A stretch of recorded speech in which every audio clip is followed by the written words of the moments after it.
Hello. Today we're going to talk about the law firm the law firm that used to exist by the name of Andrews Kurth. I had them bitches close up shop. Listen to "Wanna Be a Baller" if you want to know what reference a song I'm referencing. There's this crazy guy that was there named David Buck. When I am leaving that firm, which I was flex time at, like I quit the year or two prior, and they asked me what would make me stay, and I said if I could be flex time and work on a deal, take a month off, work on another deal, because deals take several months to complete. They agreed to that. Then the first work day after Thanksgiving, David Buck calls a meeting, and he says that the agreement just isn't working. And I said, okay. And I guess I was supposed to beg to be a full-time associate again, but I don't. So I'm like, okay, well, what do I do about the stuff I'm working on? And they say, we've asked everyone, you're not working on anything. And I'm like, yeah, I have 2 deals that are supposed to close by year end. So they tell me that that's not true. So, okay, whatever. So sorry for all my former clients if the transition was difficult, but the next thing I know, I'm called on December 3rd. Oh, that was so to talk to Amy Hancock, and she would help with outplacement and all that stuff, because that firm is supposed to pay a search a recruiter to find you another position. And even if you leave on your own accord, they're supposed to help you find a job that is better, more what you're looking for. Like, this is a service that they market as part of their recruitment package, that if you don't like it here and you want to go somewhere else and do some other career, we will support you, and there's someone that will handle all that for you. Well, that didn't happen for me. In fact, on December 28th, I'm guessing, because he thought I'd be out of town or something, I received an email from Amy asking when I was going to clean out my office, because they're expecting me to be gone by the end of the year, by December 31st. And I said, oh, okay, well, it'll be cleaned out by then, because I'm actually home. I never really travel for New Year's Eve. He doesn't know that. I always stay home, because it's crazy that night, crazy out in the streets. So anyway, when I come to clean up my office, which isn't many things, because I never have even had my degrees framed, because I'm not full of myself like some people might think. I've never had any degrees framed. I go to get my closing CDs from all the deals I worked on, and David Buck has stolen them out of my office. Now, this is stuff that David Buck did not work on. I only worked on 2 transactions with him. So he has stolen stuff that was from Chamberlain Herlica, my prior job. He's stolen all the deals where I worked with Rich Kronthal. Like, he took my entire work history from me. So this is a very evil man. For some reason, he wanted me to leave me with nothing, like nothing. He didn't want me to be able to transition, to go anywhere else. He just wanted to end this nigger girl's life. And obviously I moved to New York, and I got a great job, and he isn't over it. He's still spiritually attacking me. And I guess it's because I filed an EEOC claim, and in their response, their rebuttal, they provide an example of how a male and female attorney made the same amount of money, whatever they do, they admit that the male associate in their scenario is supposed to be a hypothetical. They admitted that the male associate made more than the female associate, even though she worked more hours. So how EEOC did not take action against them is beyond me. Her name I will post her name because she's on LinkedIn. I'll post her name so you'll know exactly who it was that just either missed it or chose to work for the man. And by the man, I don't mean white. I just mean I don't know, what does Trump call them? Whatever they're called. Like, there is this secret organization behind the scenes in this country and world where they can determine your life. Like, they can send you negative energy so you can't get another job. They can do all these things. So he has been doing that to me for years, because he's sad and mad he didn't get to work in New York.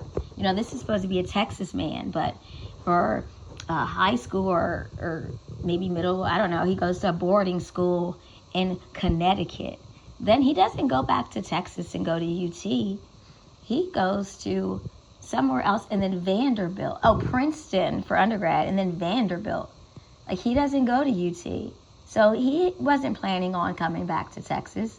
He thought that his Princeton degree and his boarding school background would get him into New York. And he's just a country Bama, like Beyonce.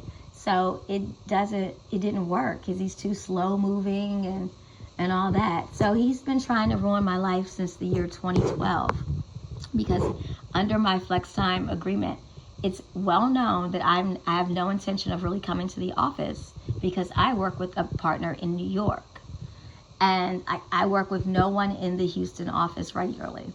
So he has made me lose my train of thought. This happens. Just so you know, like, I remember I mentioned in another video, sometimes I say up and I mean down.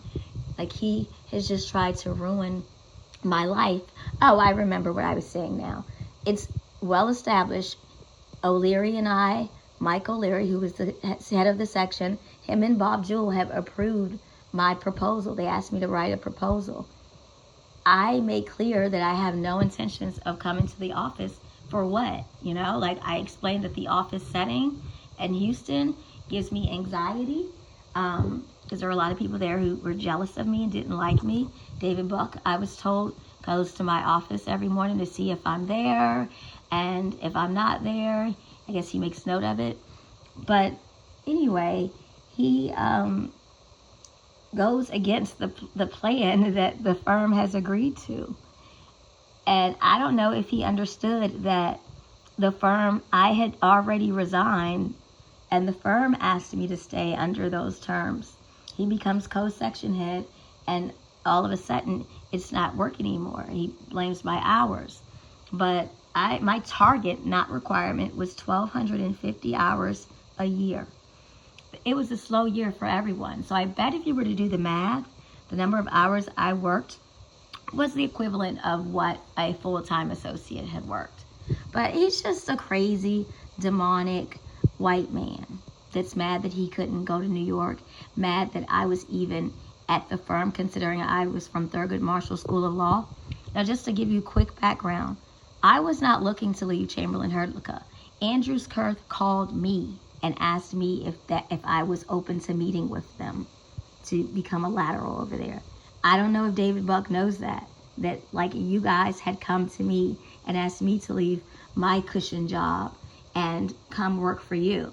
So I don't know if he thought I was a first year. I come there as like a third or fourth year. They keep trying to give me first year work in the Houston office. So fortunately, I link up with Rich Kronthal because he's a new partner there, and I have time available. The only other person I worked with in the Houston office was Ken Miller, and the year before, I had closed this huge cross-border transaction for him because he was busy working on something else. He had every intention of being a part of that deal, but it just doesn't happen because he gets really busy working on a public merger. If anyone wants to go and confirm the details of my story, why would I remember these things? But anyway, David Buck he's like insane. There are a couple songs that I play where they're saying Buck, Buck, Buck and stuff like that. And I guess that scared him, but it's just funny. Like, the song is talking about dancing, like ring, ding, keep the heads ringing is what the song is titled. It's by Dr. Dre. But this man is just sick in the head. Who would do that to someone? Steal all their work product? Like, when Chaslis gets fired, she shows me the memo I was supposed to receive. Yeah, they didn't tell me anything about health benefits or anything. Like, I didn't know I still had health insurance. I didn't get to take my portable insurances with me because there was no real, like, closure to anything. I'm in South Africa. Like, I'm still going on the vacation. I paid for it. I'm in South Africa, and something just tells me to check the website. And I checked the website, and my photo's been taken down. Like, what? So this is all over? What's her name? Elizabeth Campbell tried to get me some severance or something.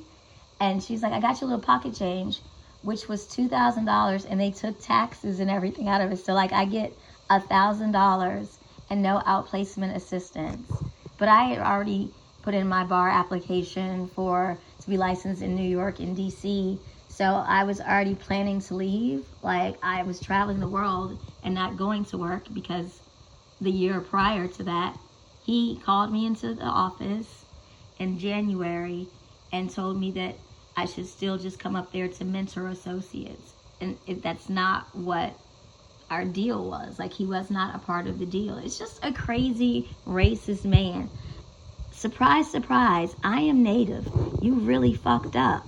You see, your law firm is gone, and you're just a little small partner and at that firm. Where does he go to? Is it Silly Austin? I believe so.